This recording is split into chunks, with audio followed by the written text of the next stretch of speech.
Hello again, intrepid beer hunters of the world. This is Beer Reviews, coming at you once more. Today we have a little beer that is running off our final bit of series on 18 point something percent beers. So I had, well actually that's a lie, we had Nonya Ooze Dark Horizon, which is a 16%-ish Imperial Stout. Last week we had Michela's Black, which is an 18.2%. I had the Space Island Tequila version of that. It's an 18.2% Imperial Stout. And tonight we're going to round it off. We're going to round it off with Tokyo Star from BrewDog. This is another 18.2. Yep, another 18.2 Intergalactic Fantastic Oak Aged Stout. The reasons why I have wanted to try all of these beers is because there is also a BrewDog, Nonya and Michela collaboration trio beer called Black Tokyo Horizon, something like that. That is completely wrong, by the way, but there is a collaboration brewed by the three fellows, the three brew houses of a very strong Imperial Stout, which hopefully I'll get my hands on and be able to sort of at least try and remember the flavours from these bottles and compare in a later video. So, this fellow in particular, obviously apart from having 18.2%, has 90 IBUs as well. And interestingly on the back, has jasmine and cranberries in it, and is also dry hopped and then aged on French toasted oak chips. So there is a lot, there's a lot that's gone into this beer, to say the least. To be honest, this is the most recent guile as well, I believe. Best before 4th of the 9th. 2023. So this bottle could most certainly be aged. It's batch 209, if that means anything to anyone as well. So this bottle could most certainly be aged for till the dawn of time, or to the end of time even, pretty much. But I'm going to try it now. I'm going to try it relatively fresh because it has got quite a lot of hops in it, and it'd be a shame if all those hops went away, shall we say. If you're going to get 90 IBUs in a beer, you're going to use a few hops, even if the original gravity was something like 1140 or something ridiculous. So, normal cap on the top here, just a little red one. Crack this fellow open. I believe this is part of the core range now as well, which is pretty cool. So this is going to be a consistent brew from them as well. And let's pour it on out, see what we get. There's a lovely amount of smoke on the top coming off. And surprise, surprise. Surprise, surprise, absolutely no head, even though it's a little bit of vigorous pour there. Oh no, there's a little fizzle. There's a little fizzle at the end. But there you go. It is once more like the other two. It's pitch black, as dark as the night.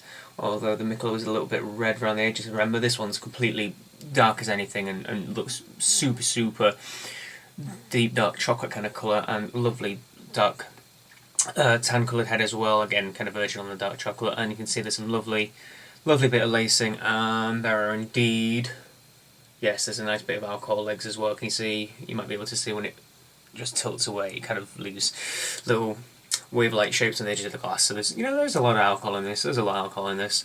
Okay, let's get our nose in there and give it a good old smell. Oh, yeah. Boozy. It smells like you have your face over a shot of whiskey then. Whoa. Burns the nose a bit as well, so there's a lot of alcohol, obviously. There's a lot of alcohol in this. And there's a ton of chocolate. There's a ton of sweet, malty, dark, delicious goodness in it. A little bit of an edge of roast. Nice, as I said, there's abundance of chocolate, sort of malts in this, to be honest. And you can also smell kind of the wood aging. I want to call it like an old oak barrel sort of smell. Kind of twinged along with a bit of vanilla, because it gives that sort of vanilla-y, essence-y sort of smells.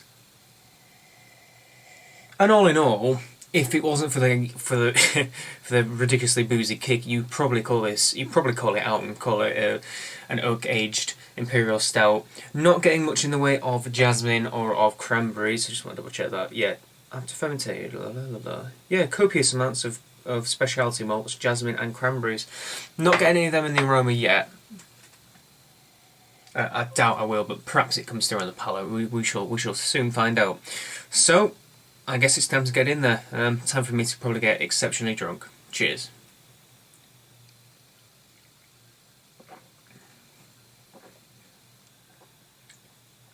Oh wow. Wow, wow, wow, wow, wow, wow, wow, wow. My God, that's like this is absolutely beautiful. This is absolutely beautiful. The initial thing, as soon as I took a swell, I thought, God, this is like drinking. This is like drinking paste. There is so much mouthfeel and body in this. It's unbelievably chunktastic. This is a chunky monkey, to say the least. There's a nice little level of carbonation as well, and it's almost like an oatmeal stout in body, like the slickness. This lovely, silky yet chunky mouthfeel.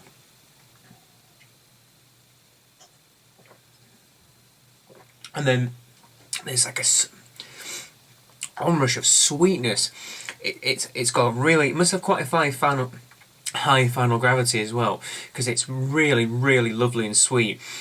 But I can pinpoint the sweetness. It is a cranberry sweetness. It has this fruity, it is particularly cranberry sweetness on the tongue, and there's an abundance of chocolatey. It's almost like a hot chocolate sort of flavour too. There's a nice vanilla-y blast as well, and it almost raspberry and cherry and plummy fruitiness. It almost feels Belgian-esque, like, you know, Belgian darker beers having more of the kind of dark fruit flavours as opposed to the chocolate and roast that we usually talk about. But it has the chocolate and roast flavours as well. So it's got like grabbing bits from here and there of loads of different flavours. There's a nice, very distinct bitterness as well. That kind of just draws through it, and it's not overpowering, it's not underwhelming, and it kind of holds at the end, and you get like the long-lasting flavours of coffee, plus the kind of tongue astringency, and the flavour just pours through, it lasts through, and it remains and continues on in the mouthfeel.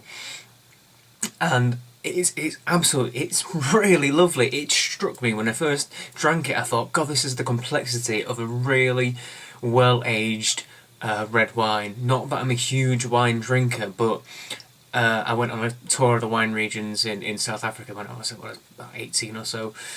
I remember trying loads of different, I guess, very high quality wines, if you want to call it that. I mean, it's the same with beer. There's thousands of winemakers out there. Those are different things to try. I remember just drinking some of them and going, God, the levels of complexity in this are just mind-blowing. And I think beer can produce even more complexity because there's so many more different things that you could put into beer rather than blends of grapes and stuff. And this is just an example of how. Jasmine, I guess I'm not getting a huge amount of, but it must be that initial kind of blast, that onrush of fruity flavours. I'm guessing it's a melange, it's coming through in that. I'm having a struggle kind of remembering the flavours. I know the flavours of jasmine tea, but I'm having a struggle kind of getting it through in it, but I'm sure it's somewhere in the complex mixture it's filling a gap.